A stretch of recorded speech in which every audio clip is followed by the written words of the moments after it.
This might be the kind of a story that requires something stronger than water to drink, because it's one of those stories that takes you back in time. There was a guy working in a restaurant in front of the house. I had just come up from Key West with my wife Janet, and we were trying to settle back in the Midwest after living in Key West, which was not the easiest thing to do. But I got hired by a really cool guy by the name of Gordon Sinclair to be the executive chef of his restaurant in suburban Lake Forest. This was 1982. I really wasn't ready to be the executive chef, but for some reason Gordon hired me. Later I found out that he did part of his rationale by having horoscopes done, and I guess my horoscope worked out because I got the job.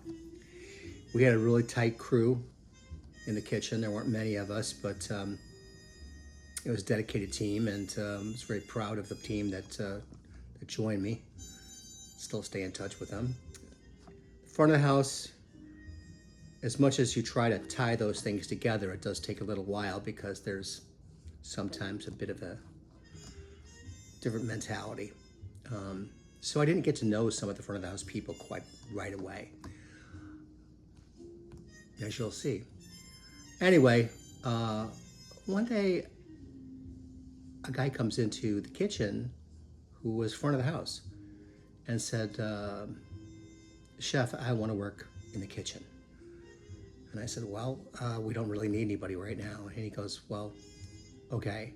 Now, I was just struck by how thin and pale and tentative the young man was. And I thought, well, that's the last of that. But no, I was wrong. He came back the next day and asked me again, as if I had amnesia or something. And I said, "No, we still don't need someone." And he came back the next day and the next day. And finally, the person who was the chef alongside me, really, my sous chef, but she was right alongside me, was Carrie Nahabedian. And she said, "Let's give him a try." And I said, "All right, invite him back in." So he came back in.